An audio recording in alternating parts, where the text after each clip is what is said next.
Jordan, kumusta ka naman? Sa ngayon po medyo hindi po ako okay. Dahil sinidiscan po ako, tapos yung mata ko po, ano po ako, PWD. Bulag na po yung isang mata ko. Yung kanan? Opo, ito po. Dahil po yung sinapak nga po ako nung nireklamo kong kapatid ko, nakambal ko po. Ay, yun ang naging dahilan? Opo. Unti-unti po siyang lumabo hanggang sa hindi na po makakita. Bakit hindi kayo close ng kapatid mo? Hindi pa kayo magkasamang lumaki? Hindi po Sa side po ako ng mga lolo ko at lola ko, mga tita ko. Hindi po kasi kaya ng mama namin na mag-alaga ng pareho ng kambal. Kaya pinakiusap po ako doon sa kabila. Anong ginawa mo para maging malapit kayo sa isa't isa? Pinilit ko pong ilapit sarili ko sa kanya, Tito Boy. Dumating po sa punto na ipinasok ko siya ng trabaho nung mga bata pa kami sa Pasig po. Ilang taong ka na? Siguro po mga 14 years old. Okay. Dishwasher po ako. Oo. And then, nung matagal na po ako doon, naghanap na po ng tao yung amo namin. Ako na po yung servidor, tapos nagluluto na rin po ako. Sabi, humanap ka ng kapalit mong dishwasher. Sabi ko, may kilala po ako. Sir, baka pwede ko pong tulungin kapatid ko kasi may pamilya na. Nakabuntis na po siya na may asawa na siya. Kaya wala po siyang trabaho. Tinulungan ko po siya makapasok doon. Natuwa siya? Nagpasalamat ba sa Hindi iyo? po Pero napapansin ko po habang tumatagal, inaangasan niya po ako dumarating sa punto. Siyempre, nagsaserve po ako. Magliligpit na rin po ako ng mga pagkain dahil gusto ko nga siyang tulungan. Ilalagay ko po, binabalya niya po akong ganun. Naguhugas ng pinggan. Sabi ko, Tol, umayos ka, nakatingin yung amo natin. Sabi ko, nakakahiya naman dahil tinanggap tayo ng buo rito. Parang minasama niya po yung sinabi ko na yun, Tito Boy. Sinungaling. Tapos dumating po sa punto na talagang nagkapisikala na po ako. Hindi ko na po matiis Ginaganon niya po ako. Lagi niya akong binabalya. Tapos pinaparinggan ako. Sip-sip ka. Ginaganon ako.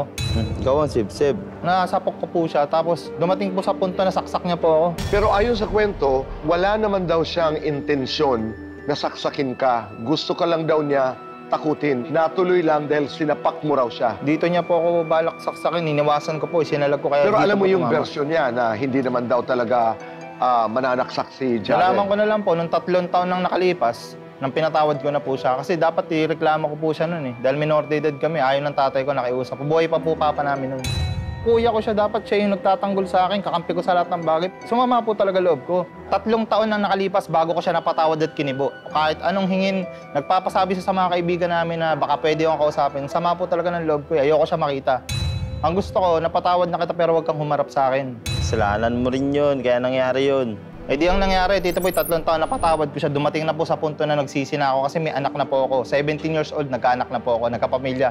Danas ko na rin po yung pagiging tatay, nakatulad niya. Inisip ko na lang din yung pwede ko na namang itulong sa kanya dahil kapatid ko nga po, nakikibalita po kahit wala po kaming communication. Kung okay ba siya, kung ano ba, may trabaho ba. Nagtatrabaho naman po ako nito sa tubigan. 17 years old po ako, mga 2008. Pahinanti po ako ng tubigan, yung mineral water. Ngayon, nangailangan na naman po ng isang tao. Pre-resinta ko na naman siya dahil akala ko pa magbabago. Ano ang hinahanap? Pahinanti po, kapalit ko. Ako naman driver. Di pre-resinta ko po. Pinasok ko, ganun na naman po ang ginawa. Unang araw, taga-dishwasher siya, tsaka pahinanti ko. Nag-away na naman po kami. Sinapak niya po ako sa mata. Ayun po yung araw na hindi ko makakalimutan. Bakit kayo nag-away? Ganun po, naiinggit siya. Gusto niya na naman maging driver siya. Gusto niyang tumalon sa posisyon ko, ayaw niya paghirapan po. So, anong nangyari doon? Saan nauwi yung away na yon? Siyempre, lumabang po ako. Natanggal po kami pareho. Hindi na po ako nagkaso na naman kasi wala naman po mata ko lang, iniisip ko okay lang. Yung lumakad po yung taon, nagpa-hospital po ako dahil parang nalalabo po yung sa kumatay, parang may ulap. Tinanong po ako kung may tumama ba sa mata ko na matigas na bagay. Sinabi ko po may sumuntok sa mata ko yung kapatid ko. Yun nga po yung dahilan ko ba't ako nabulag. PWD po ako, Tito Boy. Talagang hindi na po siya nakakita. Yung isang mata na lang po. Pero pagkatapos noong nangyaring iyon, wala nang ibang away. Meron pa po yung latest na Ito to. yung latest? Opo, yung mag-iisang buwan pa lang. Sa totoo lang po talaga, ano lang po sa hospital Nasugod po kasi ako sa high blood. Niisip ko po yung anak ko, yung future, dahil patay na po yung mama niya, wala na kami mga magulang. Gusto ko po makatulong sa anak ko. Balo ka? Opo, balo. Okay. Pero may kinakasama po akong bago. Okay. Wala po kaming anak. Di high blood ako, nagpapagaling po ako. Namatay po yung isang kaibigan namin. Nakiusap po yung kuya na baka pwede niyong puntahan yung kababata niyo dahil kahit sa huling lamay makita niyo. Nirespeto ko po yun. Ang nangyari po dito, boy, tumawag po yung asawa niyan. Nakiusap na gusto kang makita ng kambal mo. Ang Niya nga po. asawa niya na si Roslyn. Si Roslyn. Okay. Magkita daw kayo doon sa may lamay nga po. Pero bago yan, hindi na kayo nag-uusap, hindi kayo Hindi nagkikita? po, wala po talaga kami Wala kayong communication. konta? Wala po. So anong nangyari? Meron bang agreement na araw pupunta kayo doon? Oo, ganong araw po. Nagpunta po ako silang, wala. Na-late po sila. Ngayon, hindi nga po ako pwedeng magtagal, Tito Boy. Mag-isa ka lang? Kakalabas ko lang po ng ospital. Okay, sige. So, ang nangyari, sumilip lang ako sa kaibigan ko, pinagdasal ko lang yung kaluluwa niya, yung ano niya, labi niya. Nagpaalam rin po ako sa kapatid niya. Napakasabi na lang po doon sa kapatid kong kambal ko, pag nagpunta, umuwi na po ako. Kinasama po ng loob niya yung Tito Boy. Dumating po sila doon, wala ako, di ba? Ang dami na pong pinagsasabi ng asawa niya sa text. Inaway po ako na wala raw kwentang kapatid, walang isang salita. Parang nag-trigger po ito, nag-inom doon hanggang umaga. Bago ilibing yung kaibigan na, alas lamay po yun eh. Sumugod po siya sa bahay, alas 10 ng umaga. Ganun po yung katok niya.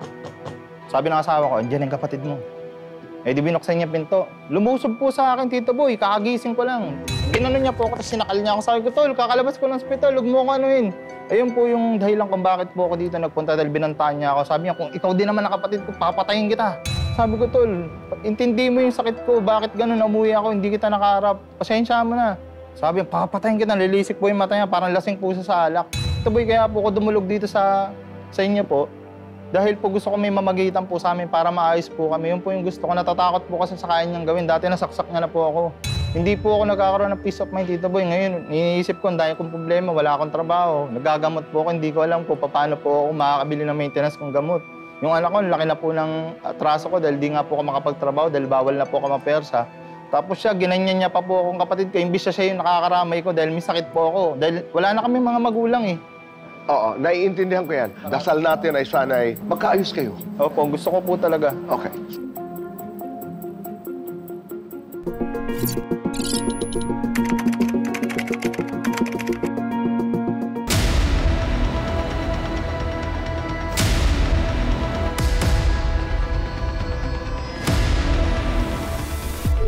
Jared, narinig mo yung salaysay ng iyong kapatid.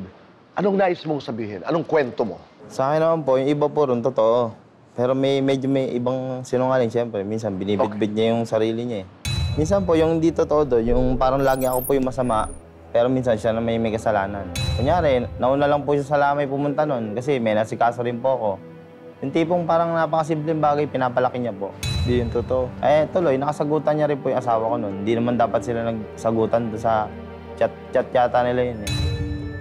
Narinig ko po yung mga sinasabi niya kanina. Ganun So, po. okay. Bakit kayo nag-away? Doon muna tayo doon sa lamay. Ang nag-trigger ba noon dahil sa nagkasagutan sila ni Oo, kaya Roslyn? po ako nagalit. Ano ang kwento doon?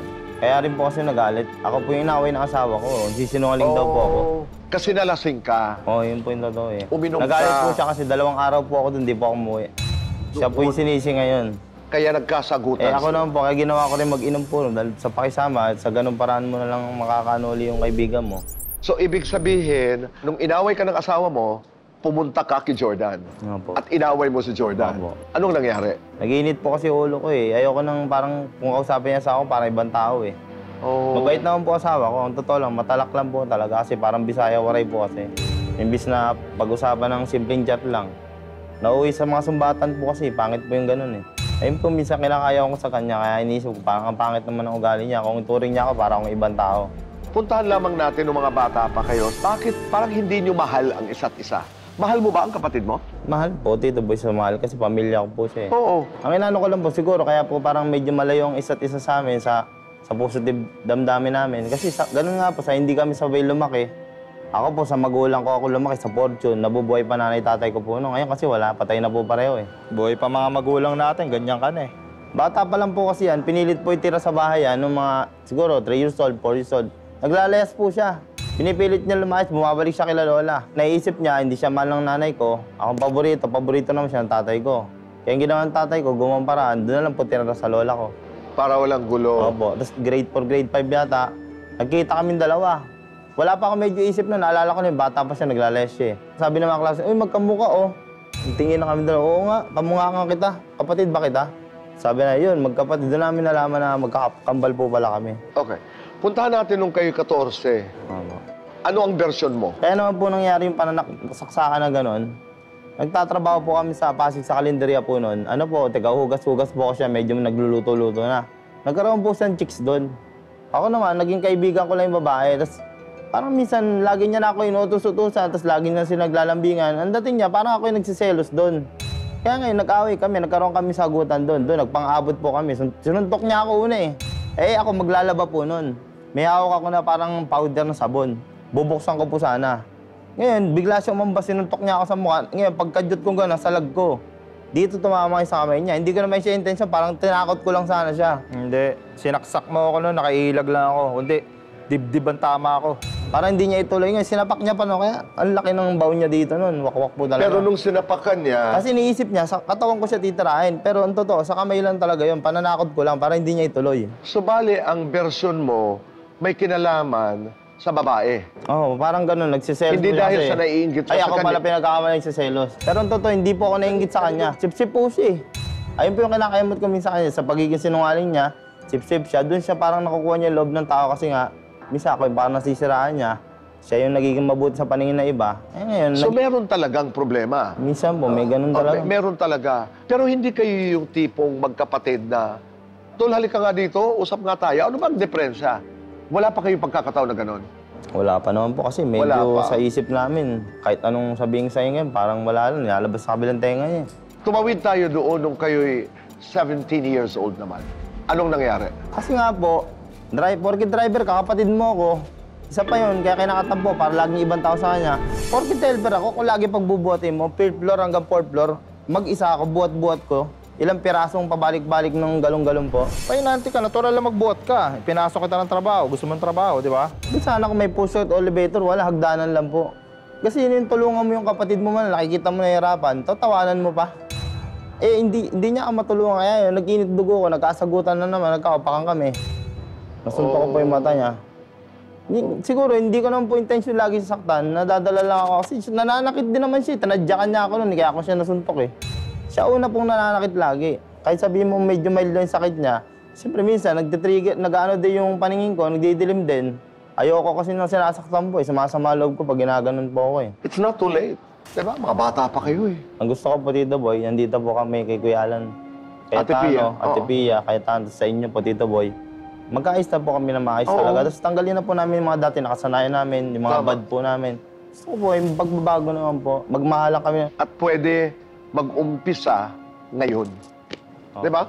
Sigurado ako na may pupuntahan ng pag-uusap na ito dahil merong mang relasyon na hindi masyadong nabuo nung kayo'y mga bata pa. Pero pareho kayo ng gusto.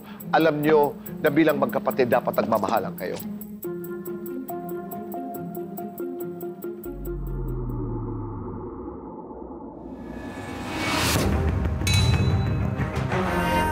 Aksyon agad